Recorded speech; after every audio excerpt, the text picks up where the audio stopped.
और शांति का पैगाम दिया है। ये होना क्या चाहिए था? होना ये चाहिए था इसके बाद हुकूमतों को उस पर कदम लगानी चाहिए थी।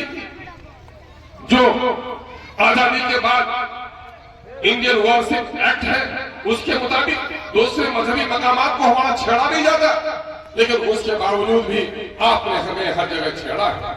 गोया आपने इस मुल्क में हिंदू और मुसलमानों को जिस तरह अंग्रेजों ने लड़ाकर राज किया था, आप उस तरह राज कराना चाहते हैं। याद रखिए, अंग्रेजों के इस नापाकी ने ही मुल्क को दो टुकड़े में बांटा। हम पाकिस्तान का और बांग्लादेश का कभी समर्थन नहीं कर सकते। कुछ पागल उठे थे वहां से और कुछ पागल इस देश के भी थे जिन पागलों ने बंटवारा किया था। हमारे बाप दादा तो इस मुल्क में अमन और मोहब्बत का पैगाम और बांसुरी बजाने के लिए इस मुल्क को ही अपनी धरती चुना है और कहा है कि जिंदा ही नहीं हूँ, सिर्फ मरकर भी इस मिट्टी से मैं कभी जुदा नहीं होऊंगा, वो मैं भारतवर्ष का वासी हूँ। ये ऐलान किया हमारे बाप दादा। और आज हमें आप हर एक महाज पे परेशान कर रहे हैं। आपने हुकूमत के खातिर झूठे वादे किए। आपने गरीबों और दलितों को ये विश्वास दिलाया कि 15-15 लाख रुपए आपके खाते में भेजेंगे। 15 पैसे नहीं भेज पाए मोदी तुमने कहा था कि हम करोड़ों को नौकरी देंगे और पकौड़ा बेचने वाले को कहते हैं हम नौकरी दे रहे हैं। ये तो पकौड़ा पहले से भी बेचते थे जिसको तुम चाय बेचते थे, लेकिन तुम चाय बेचकर प्रधानमंत्री बन गए हो और जिनके बच्चों को नौकरी चाहिए उनको पकौड़ा बेचने दे रहे हो। ये तो बड़े हैरत की बात। आप देखेंगे इसी मोदी ने कहा था कि काले धन वापस लेकर आएंगे। क्या काला धन वापस लेकर आए? नहीं, बल्कि देश की बहुत सारी संपत्तियों को मोदी ने बेच डाला। यही नहीं, मोदी ने कहा था सबका साथ सबका विकास। क्या गरीबों का विकास हुआ? नोटबंदी पर और कोरोना बंदी पर महंगाई जितनी बढ़ी है उससे भी भारत उभर नहीं सका है। रुपए की कीमत दिन ब दिन गिरती चली जा रही है। यही मोदी जब अपोजिशन में थे वो कह रहे थे कि रुपए की कीमत गिरती है तो रुपए की कीमत नहीं गिरती, मुल्क की इज्जत गिरती है। और आज मोदी कल तक जिस रुपए की अहमियत 56 रुपए 46 रुपए डॉलर के मुकाबले में थी, आज 86 रुपए के मुकाबले में डॉलर हो गया है। आपने तहत-उस-सरा में हिंदुस्तान को पहुंचा दिया। आपने कहा था सबका साथ सबका विकास। क्या वादा सही है? नहीं, सबका विनाश करके मुट्ठी भर लोगों का विकास आपने किया है। पूरी दुनिया जानती है कि रातों रात अंबानी और अडानी को आपने देश की दौलत का एक बड़ा हिस्सा दे दिया है और गरीबों के नवाले से गरीबों के नवाले को भी छीनने का के पैगाम को घर घर और घर के हर फर्द तक पहुंचाने की भरपूर कोशिश की है और फिर मुस्लिम पर्सनल बोर्ड की हिदायत को हर जगह पहुंचा रहे हैं, बड़ी दिलगी के साथ बात कर रहे हैं। तो आइए मैं हजरत मौलाना मुफ्ती खुर्शीद अनवर साहब काज़मी काज़ी शरीयत दारुल क़ज़ा इमारत शरिया भागलपुर और नुमाइंदा मुस्लिम पर्सनल बोर्ड से गुजारिश करता हूं कि तशरीफ लाएं और अपने कीमती खिताब से हम सामईन को महसूस हो।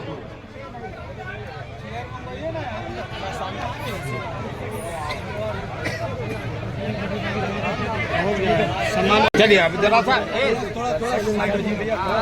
अभी ये वक्त फोटो खींचने और खिंचाने का नहीं, बल्कि दिलों के अंदर ईमानी मोहब्बत यहाँ पे प्रोग्राम रखा गया बिल को लेकर के क्या कहेंगे? मनवाने का काला कानून जो सरकार जो लाई है 2025 हमारे शरीयत में जो मुदाखलत कर रही है, हम उसको किसी कीमत पर बर्दाश्त नहीं करेंगे। इसी के लिए हम लोग धरना प्रदर्शन करें पूरे हिंदुस्तान में। हमारे उलमाए किराम और बहुत सारी तंजीमें सियासी पार्टी जो अभी धर्म निरपेक्ष वो लोग इनके लिए जद्दोजहद कर रहे हैं, जिसमें कि ऑल इंडिया मजलिस इत्तेहादुल मुस्लिमीन अख्तरुल ईमान साहब भी आए हैं, क्या कहेंगे? अख्तरुल ईमान साहब आए हैं। हमारी पार्टी की जो जिम्मेदारी है उनका हमारे बरिस्टर साहब all India Muslim personal board के मेंबर हैं, उनके यहाँ ही सबसे पहला मीटिंग जो है all India Muslim personal board की वही मीटिंग हुई। उनके बाद फिर पटना हुई, पटना से फिर ये भागलपुर में हो रहा, कल इंशाल्लाह सनोला में भी है। ये ऐसे करके प्रोग्राम चल रहा है। इसमें नुकसान होगा वक्फ इमलाक, इस कानून से जो है वक्फ के इमलाक को ये सारी संपत्ति के मालिक मुख्तार जो है वो सरकार हो जाएगी, गवर्नमेंट हमारा जो वजूद है, हमारा जो इख्तियार है वो खत्म हो जाए। हुकूमत तो कह रही है कि हम आवाम के मुसाफिर हैं। हम हुकूमत से एक सवाल है कि आप जो मुसलमानों की हमदर्दी की जो डंका पीट रहे हैं, आपसे एक सवाल है कि एक भी मुस्लिम आपके कैबिनेट में है क्या? आपने कभी एक मुस्लिम को कैंडिडेट बनाया था? अक़लियत मुस्लिम के जो वजीर हैं वो किरण रिजिजू हैं, जो कि हमारे मुस्लिम बरादरी से भी नहीं आते। आप किस मुसलमान की बात कर रहे हैं? क्या लगता है सुप्रीम कोर्ट ने भी स्टे लगाया था, क्या कहेंगे? सुप्रीम कोर्ट ने स्टे लगाया है, लेकिन हम मुतमईन नहीं है, हम भरोसा है हमको सुप्रीम कोर्ट पे, ये एकदम फाइनल है। और हम इंशाल्लाह हमेशा बाबरी मस्जिद के शहादत में भी जब सुप्रीम कोर्ट ने फैसला सुनाया, भले वो मेरे समाज मेरे खिलाफ हुआ, लेकिन हमने उसको सर आंखों पे लिया और हमने उसको तस्लीम भी किया। हमको उम्मीद है इंशाल्लाह इस बार सुप्रीम कोर्ट फैसला करेगा। आपका परिचय? मैं ऑल इंडिया मजलिस इत्तेहादुल मुस्लिमीन जिला अध्यक्ष हाजी शाहीन। बहुत बहुत धन्यवाद। जिसके लिए हम सब बाज़ानी जमा हो गए, नहीं तो आज के दौर में जमा करना ही बहुत मुश्किल है। लेकिन ये उन्वान ऐसा है जो हर फर्द से ताल्लुक रखता है, चाहे वो अमीर हो, गरीब हो, पढ़ा लिखा हो, अनपढ़ हो, देहात का रहने वाला हो या शहर का रहने वाला हो, कहीं भी बसता हो, ये सब के मसले का उन्वान है। बाकी बातें आपके सामने आ चुकी हैं और आएंगी भी। मैं जिस बात की तरफ इशारा कर रहा हूं उसको गौर से सुनिए। आज जो तरमीमी बिल आया है, जो पास हुआ है, वो क्यों हो गया और कैसे हो गया? क्योंकि बीजेपी की पार्लियामेंट में अक्सरियत थी, उसके ज्यादा लोग थे, राज्यसभा में उसकी आबादी ज्यादा थी, इसलिए उसने बलजोर ताकत से लोगों से मनवा लिया, चाहे उसकी मुखालफत होती रही। ऐसे ही ये मुल्क जो रूल करता है, हुकूमत करती है, वो संविधान से होता है, और संविधान का पास होना या रिजेक्ट होना, कानून का बनना या रिजेक्ट होना, वो मुनहसिर करता है आपकी तादाद पर, कि आप कितने हैं पार्लियामेंट में, आप कितने हैं असेंबली में, पंचायत में कितने हैं और वार्ड पार्षद कितने हैं। ये नहीं देखा जाता है, वहां देखा जाता है जहां कानून बन रहा, आप हैं कि नहीं है। हम हर वो काम करें जिससे सरकार इस बिल को वापस ले। मेरे भाइयों, तारीखी चीज हमारे पास क्या बची है? जो थी सब इन्होंने ले लिया।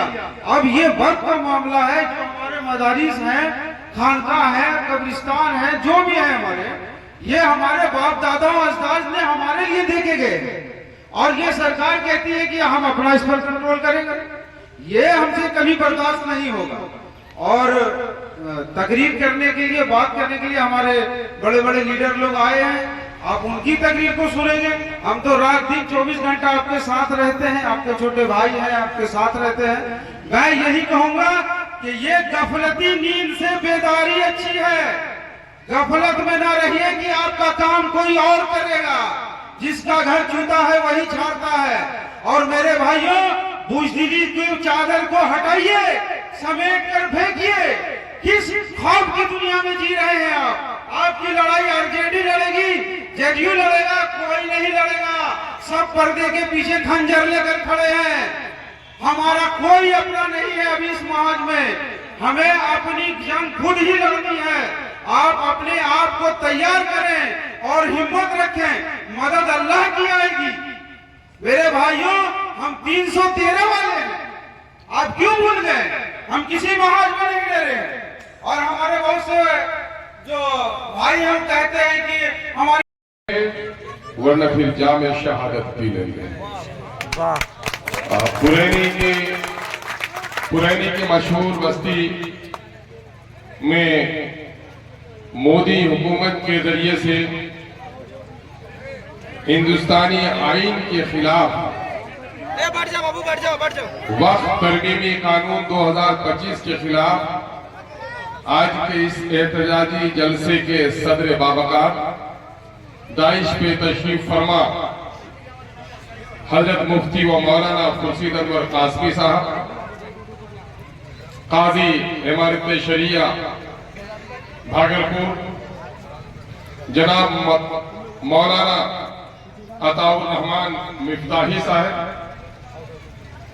मेरे पार्टी MIM की पार्टी जो आपकी दलितों की कमजोरों की पार्टी है, उसके बावकार कौमी तर्जुमान और बिहार के रियासती यूथ प्रेसिडेंट जनाब आदिल हसन एडवोकेट साहब,